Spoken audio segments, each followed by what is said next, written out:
मंडी की जो hot seat एक अभिनेत्री कंगना रनावत को जो टिकट दिया, उसमें भी बड़े बड़े सवाल उठ रहे हैं।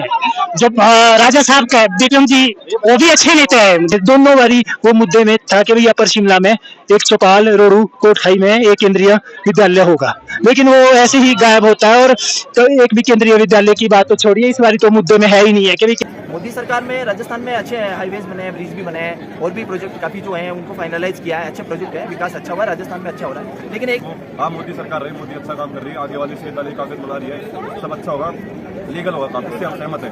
पर वो काम ऐसा, क्योंकि लोगों का समर्थन कांग्रेस के साथ भी है और बीजेपी के साथ भी है। और बीजेपी में ऐसा है, सरकार ने जो काम यहाँ पे किए थे वो भी अभी जो आने वाली गवर्नमेंट थी उन्होंने कुछ काम बैक भी ले लिए, जैसे कोई स्कूल कॉलेज खुलना था, रोड इत्यादि। नमस्कार, बहुत स्वागत है आप सभी का भारत न्यूज नेटवर्क टीवी पर। मैं हूँ आपके साथ रेज कुमार। अभी हम मौजूद है हिमाचल प्रदेश राजधानी के रिज मैदान में। हिमाचल प्रदेश में 1 जून 2024 को 4 सीटों के 7वें चरण में मतदान है। आइए हम जनता से सवाल जवाब जरूर करेंगे। जी, आपका शुभ नाम क्या है? मेरा शुभ नाम श्रीराम ठाकुर। सबसे पहले मैं भारत न्यूज नेटवर्क टीवी का धन्यवाद करता हूँ।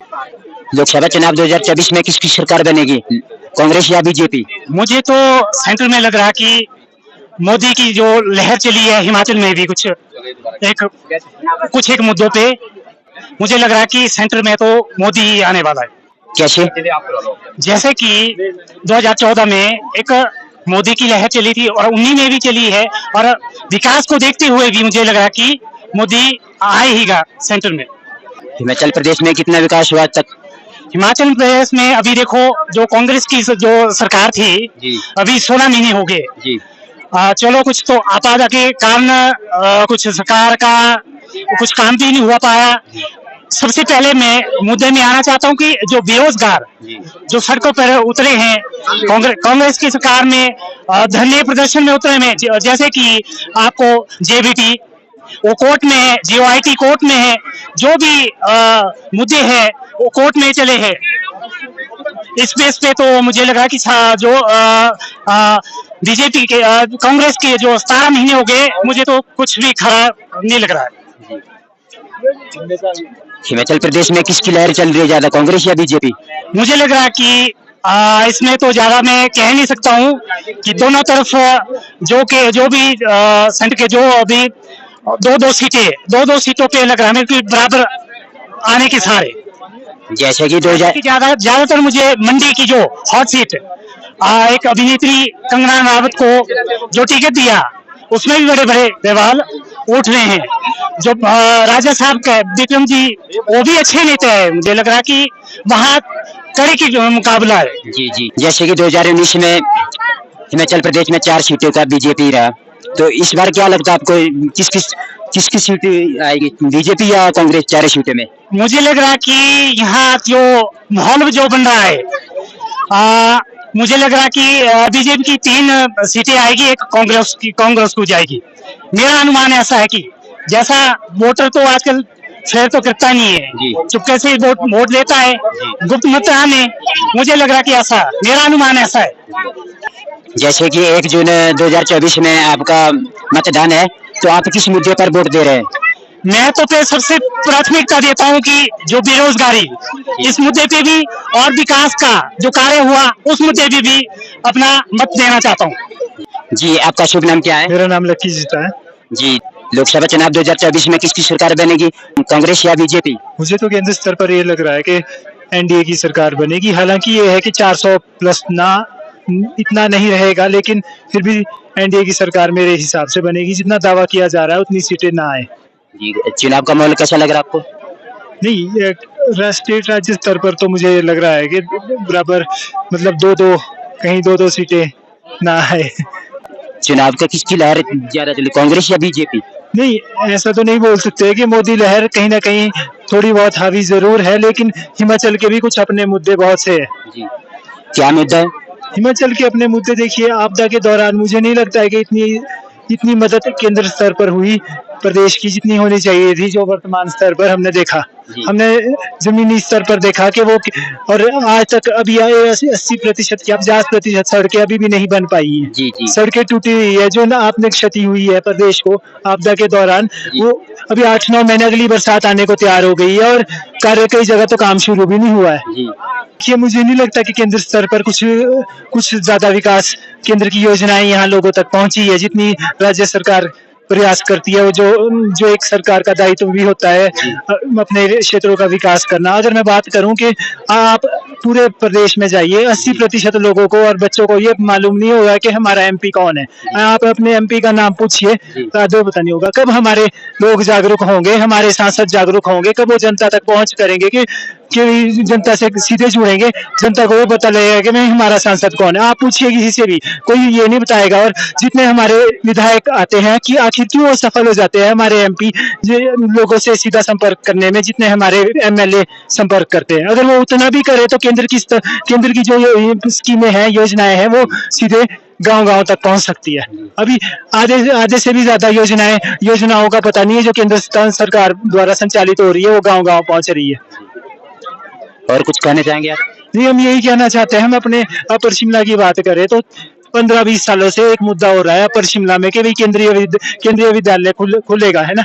और 15 पहले हमारे कांग्रेस की सरकार रही, है ना, उसके कांग्रेस के एमपी थे, फिर उसके बाद 2 बार बीजेपी के थे। दोनों बारी वो मुद्दे में था कि भाई अपर शिमला में एक चौपाल, रोडू, कोटखाई में एक केंद्रीय विद्यालय होगा, लेकिन वो ऐसे ही गायब होता है। और तो एक भी केंद्रीय विद्यालय की बात तो छोड़िए, इस बारी तो मुद्दे में है ही नहीं है कि भाई केंद्रीय विद्यालय भी है। क्या हमारे गाँव के दूर दराज के बच्चों को केंद्रीय स्तर की शिक्षा का हक नहीं है, अच्छी शिक्षा का हक नहीं है? कुछ लोग कहते हैं कि इस बार मोदी सरकार 400 पार जाएगी। नहीं, 400 तो मैं नहीं मानता हूँ, इतना तो नहीं होगा, लेकिन सरकार बनेगी। ये मुझे लगता है कि सरकार सफल होगी, लेकिन 400 प्लस नहीं आएगी, क्योंकि केंद्रीय स्तर पर जो मोदी सरकार द्वारा योजनाएं, राष्ट्रीय स्तर पर जो लहर है वो अभी भी कायम है। लेकिन जब हम प्रदेश की बात करें तो हमारे जो सांसद है और एक दो को छोड़ के वो पूरी तरह से केंद्रीय योजनाएं अपने क्षेत्र में पहुंचाने में और सांसद निधि खर्च करने में अपने क्षेत्र में सफल रहे। क्या राहुल गांधी महिलाओं को 1-1 लाख रुपए दिया जा रहा है? नहीं, उस विषय में हमें कोई वो नहीं है, वो तो उनके अपने पर है कि वो देंगे कि नहीं देंगे, ये तो उनका विवेक बताएगा। हम तो यहाँ बैठे हैं, हम तो सिर्फ अपने क्षेत्र की समस्याओं के क्या चाहते हैं कि हमारे एमपी हमारे क्षेत्र की समस्याएं दूर करें और केंद्र की जो योजनाएं आती है वो सीधे स्तर पर हमारे क्षेत्र में लागू हो। जी, आपका शुभ नाम? चेतन। कहाँ के रहने वाले हो आप? पंजाब पटियाला। जी, आपके पंजाब में चुनाव माहौल कैसा है? पता नहीं जो लोकसभा चुनाव 2024 में किसकी सरकार आएगी? मैंने पता ही नहीं है इस चीज के बारे में। नहीं है पता। कोई कहना चाहते हैं आप? हम यही कहना चाहेंगे। जी, आपका शुभ नाम क्या है? मनीष। कहाँ के रहने वाले आप? मैं इंदौर से रहने वाला हूँ। जी, लोकसभा चुनाव 2024 में किसकी सरकार आएगी? झाड़ू। कैसे सफाई करने का। यस। कैसे बनेगा 2024 में?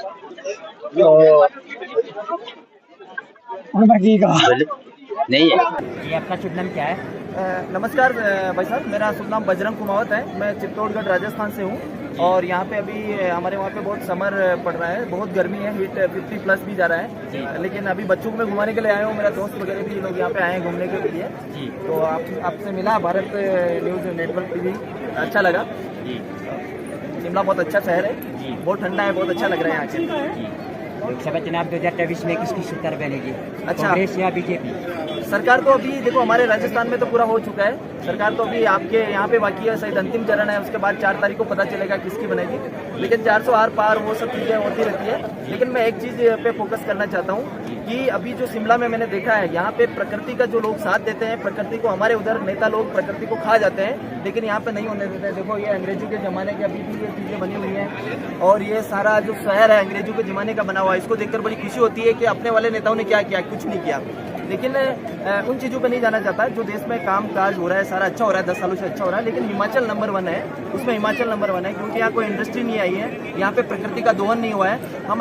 मैं हिमाचल को छूट के अदर स्टेट की बताता हूँ, नेता लोग सारे लोग हैं प्रकृति को खा चुके हैं भाई साहब, प्रकृति को बचा नहीं रहे। आज देखो यहाँ पे लंबे लंबे चीड़ के पौधे हैं, इतने अच्छे हैं, एक पौधे की कीमत 10 लाख रुपए है। लेकिन प्रकृति के हैं ये, और प्रकृति पे किसानों का, अपने इन लोगों का अधिकार होता है, तो उनका पूरा अधिकार देना चाहिए, जनता की सेवा में जाके उनकी ये देखना चाहिए। राजनीति में ये चीज़ों में मैं भी बिलीव नहीं करता, लेकिन बहुत अच्छा लगा आपकी टीम से मिलकर। भारत नेटवर्क टीम आपका बहुत अच्छा काम कर रही है, बहुत अच्छा लगा मुझे। जी, जैसे आपका राजस्थान में चुनाव हो चुका है, आपने किस मुद्दे पर वोट किया? देखिए, राजस्थान में हमारे पूरे चुनाव हो चुके हैं, लेकिन राजस्थान में चलो अभी सरकार रिसेंटली नहीं है, ये चेंज हुआ है, अभी देखते हैं वो क्या करती है। लेकिन हमारा अभी वोट तो खैर मैं बता नहीं सकता किसको दिया, लेकिन वहाँ पे भी हर बार पूरी की पूरी सीटें आती है, तो इस बार थोड़ा सा ऊपर नीचे होगा। इस बार अपोजिशन वाली पार्टी भी अच्छा कुछ मुद्दे लेके आई है, अच्छी चीज़ें लेके आई है। लेकिन यह है कि ठीक है, जो सरकार अभी हमारे वहाँ पे काम कर रही है, पिछले 2 सालों से जो मोदी जी का कार्यकाल रहा है, वो बहुत अच्छा काबिल तारीफ रहा है। लोग उसमें जा रहे हैं, वोटिंग कर रहे हैं, लेकिन इस बार 10% वोटिंग कम रहा है। अब उसका क्या रीज़न रहता है वो अपने को देखना पड़ेगा। आपके राजस्थान में कितना विकास हुआ मोदी सरकार में? मोदी सरकार में राजस्थान में अच्छे हाईवेज बने हैं, ब्रिज भी बने हैं, और भी प्रोजेक्ट काफ़ी जो हैं उनको फाइनलाइज किया है, अच्छे प्रोजेक्ट है, विकास अच्छा हुआ है, राजस्थान में अच्छा हो रहा है। लेकिन एक चीज़ वहाँ पे जो मेरे को अच्छी नहीं लगती है, वो प्रकृति का अभी उनको देखना है, क्योंकि अभी टेम्परेचर देखो भाई साहब, राजस्थान का 50+ जा रहा है। न्यूज़ वाले वहाँ पे 2 डिग्री कम करके दिखाते हैं, क्यों दिखाते हैं आपको सबको पता है। तो ये चीज़ें नहीं होनी चाहिए, इसीलिए हम यहाँ आते हैं घूमने। इतना भयंकर टेम्परेचर वहाँ पे कैसे सहन करेंगे, तो प्रकृति पे फोकस होना चाहिए थोड़ा। कांग्रेस बीजेपी की बात नहीं करता, ये नेता लोग सब ऐसे ही हैं, बस अपना बिजनेस चलाते हैं। कृपया वो नहीं करें, जनता का ध्यान दें, सब पे फोकस करें, तो अच्छा लगेगा थोड़ा। बाकी अच्छा काम कर रहे हैं, जो देश की सोच रहा है और जो देश के प्रति ये अच्छा काम कर रहा है, उसको बहुत बहुत धन्यवाद, और उसको जीत की मुबारक, अंतिम मुबारक पहले से देता हूँ उसको, वही जीतेगा। 4 दिन 2024 में लोकसभा चुनाव किसकी सरकार आएगी, क्या लगता है आपको? सरकार तो बनेगी, देखो जो चल रही है वही सरकार बनेगी, नो डाउट, उसमें कोई नहीं। सरकार 100% बनेगी, मोदी सरकार वापस रिपीट होंगे। लेकिन इस बार क्या वो चीज़ें और अलग अलग करते हैं, क्या नहीं करते हैं, क्योंकि कांग्रेस अभी बहुत पीछे है, तो उस लेवल तक आई थिंक नहीं पहुंच पाएगी, जहां तक मेरा आइडिया। जी, आपका शुभ नाम क्या है? मेरा नाम सुब्रमण्यम। कहाँ के रहने वाला आप? मैं हरियाणा। लोकसभा चुनाव 2024 में किसकी सरकार बनेगी, कांग्रेस या बीजेपी? हमारे हिसाब से तो कांग्रेस होनी चाहिए। कैसे? क्योंकि कांग्रेस आएगी तो हमें फायदा है, हमारी नौकरियां बढ़ जाएंगी वापस, जो हमारी नौकरियां 4 साल के लिए की है, क्योंकि हम गाँव साइड बन जाए तो वहाँ पे 4 साल का लागू कर दिया, जो कि थोड़ी फैसिलिटी नहीं है। हर कोई बंदा बिजनेस तो कर सकता नहीं है। दिल्ली के लोग हैं जो बिजनेस कर सकते हैं, क्योंकि उनका माइंड सेट होता है। हमारा माइंड सेट ऐसे होता है कि हमारे पिताजी नौकरी में थे, तो हमको उसी लाइन में जाना पड़ता है, तो इसलिए उसने नौकरियाँ को तो खा गया था सिस्टम, प्राइवेट कर दी ज़्यादा से ज़्यादा। और जैसे हमारे में जैसे मेरा था, मेरा फिजिकल सब कुछ होना था, पैसे सब था, उसमें 4 साल ही कर दी, इसमें कोई फायदा नहीं। तो हम चाहेंगे कि कांग्रेस सरकार आए। कांग्रेस की सरकार में हम लगते थे, थोड़े ग्रेजुएट भाई, ज़्यादा डॉक्यूमेंट्स बनाने नहीं पड़ते थे, अब भागदौड़ ज़्यादा कर दी हर चीज़ की, मतलब ऐसे लगता है मतलब इस चीज़ का कागज लगाओ, इसका लगाओ, इसका लगाओ, इसका लगाओ। जब सिंपल सा काम होता था, आसान सा काम होता था, जल्दी से काम होता था, तो हम कांग्रेस की सरकार चाहेंगे। 10 साल में मोदी सरकार रहा है तो कितना विकास हुआ? विकास भी हुआ अभी, चलो विकास का रोड बने हैं, काफ़ी रोड बने हैं, एजुकेशन मामले में ठीक हुआ है, गवर्नमेंट ज़्यादा अच्छी कर रही है। पर ये तो देखो दूसरे देशों से कर्जा कितना दिया है मोदी ने, ये तो एक बार रिपोर्ट उठा के देखो आप, वो तो देख ही नहीं रहे। अपन सिर्फ देख रहे हैं अपना कितना विकास हो रहा है, ये तो देखो कर्जा हो गया, फिर तो गवर्नमेंट पढ़ाएंगे यहाँ पे, फिर उसके बाद इधर पे जमीन वमीन ले लेंगे, फिर कब्जा करेंगे, फिर उसके बाद में रहेंगे, क्योंकि पैसा तो दे नहीं पाएगी इंडिया, पैसा नहीं दे पाएगी, फिर इधर आएंगे वो, आने के बाद फिर वो कहेंगे हम तुम्हारी ये जमीन दे रहे हैं, इस पर हमारा फैक्ट्री लगाएंगे, कुछ लगाएंगे, उसमें किसका नुकसान है, अपना ही नुकसान है। ये बात से तो भाई साहब की इस बात से मैं भी सहमत हूँ कि इन्होंने बहुत अच्छा काम है, बीजेपी कांग्रेस नहीं करता, लेकिन हकीकत में इन्होंने जो कहा है कि देश के नागरिकों का विकास होना चाहिए, बच्चों को जो भी बेरोजगार है उनको नौकरी मिलना चाहिए। अगर वो विकसित होंगे तो देश अपने आप विकसित होगा। तो वो विकसित वाले मैटर पे भाई साहब ने जो कहा उसका मैं समर्थन करता हूँ। मैं बीजेपी कांग्रेस की बात नहीं करता, लेकिन उन्होंने जो बोला बहुत अच्छा बोला। अब 40% लोग हैं जो कि शहरों में रहते हैं, बिलोंग करते हैं, भाई शहरों से काम चल जाता है कि उनके होटल्स होते हैं, अच्छे बिजनेस होते हैं, दुकान होती है, कुछ भी होता है, अपनी ट्रांसपोर्ट लाइन होती है, कुछ भी लाइन होती है, चले जाते हैं। गाँव में क्या होता है, गाँव में सिर्फ खेती होती है, वो खेत के सारे बिजी रहते भाई। आजकल जैसे सबके पिताजी, आज मेरे पिताजी के पास चार किले हैं, हमारे किले बोलते हैं, कोई बीघे बोल देते हैं, तो उसमें से 2-2 बच्चे आएंगे, उसमें 2-2 किलो में हम क्या कमा लेंगे, क्या नहीं कमा लेंगे अगर नौकरी नहीं होगी। 4 साल में बंदा इतना जाएगा उधर, 22,000 रुपये सैलरी लेगा, उसमें से क्या बचाएगा, उसमें खर्चा पानी काटता रहता है, 10-12 हज़ार बचते। अब हम अपनी दूसरी लाइन मारते हुए हर कोई बिजनेस नहीं कर सकता, इसलिए मैं कहूँगा भाई गवर्नमेंट को, आप मोदी सरकार रही, मोदी अच्छा काम कर रही है, आगे वाली स्टेट वाले कागज बना रही है, सब अच्छा होगा, लीगल होगा काम, इससे हम सहमत हैं। पर वो काम ऐसा करे कि भाई जैसे गांव वाले बंदों को भी देखे, इनकी नौकरी वोकरी विकसित करवाए, सब जगह मैनेज हो।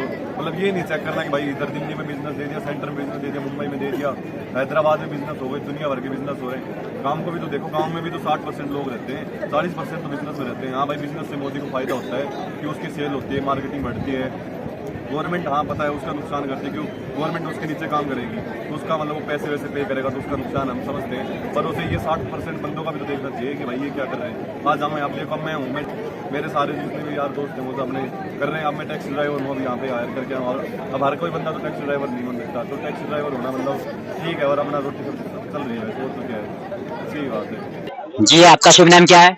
जी मैं ऋषभ शर्मा और मेरा घर करसोग में है, मंडी जिले का रहने वाला हूँ, हिमाचल प्रदेश से। लोकसभा चुनाव 2024 में किसकी सरकार बनेगी, कांग्रेस या बीजेपी? जी जहाँ तक बीजेपी की लहर को देखा जाए और काम को देखा जाए तो अभी तो सेंटर में तो बीजेपी का ही लग रहा है, परंतु जो हिमाचल में लहर चली है तो यहाँ पे कांग्रेस और बीजेपी में जो है कुछ खास टक्कर एक तरफा तो मामला जाएगा नहीं, क्योंकि लोगों का समर्थन कांग्रेस के साथ भी है और बीजेपी के साथ भी है। और बीजेपी में ऐसा है, सरकार ने जो काम यहाँ पे किए थे वो भी अभी जो आने वाली गवर्नमेंट थी उन्होंने कुछ काम बैक भी ले लिए, जैसे कोई स्कूल कॉलेज खुलना था, रोड इत्यादि के, तो वो भी कुछ वापस लिए गए, जिसकी वजह से कुछ जो समाज के तत्व हैं वो बीजेपी का समर्थन कर रहे हैं, कुछ कांग्रेस का कर रहे हैं, और बाकी आने वाले रिजल्ट में पता लगेगा। परंतु हमारा जो है जो देश का विकास करेगा उसी को वोट भी जाएगा, और जो यहाँ पे भी चुनाव होने वाले हैं उसमें जो है जो होगा उसके मत में कुछ कहना तो अभी संभव नहीं है, परंतु फिर भी कांग्रेस और बीजेपी में से शायद बीजेपी का हो सकता है, बाकी अपर हिमाचल तो कांग्रेस के ही साथ है। जैसे कि 1 जून 2024 में लोकसभा चुनाव है, आप किस मुद्दे पर वोट दे रहे हैं? जी हम तो ऐसे कुछ खास नहीं, परंतु अधिकांश जो मोदी ने काम किए हैं देश के लिए भी किए हैं, उन्हीं सभी और सनातन धर्म के लिए जो उनका अभी चल रहा है, योगी जी का, अमित शाह जी का, और जो न्यू पॉलिसीज वो ला रहे हैं, हर चीज को देख के बीजेपी के साथ हम वोट डालेंगे। इसी के साथ आज समाप्त होता है। नमस्कार।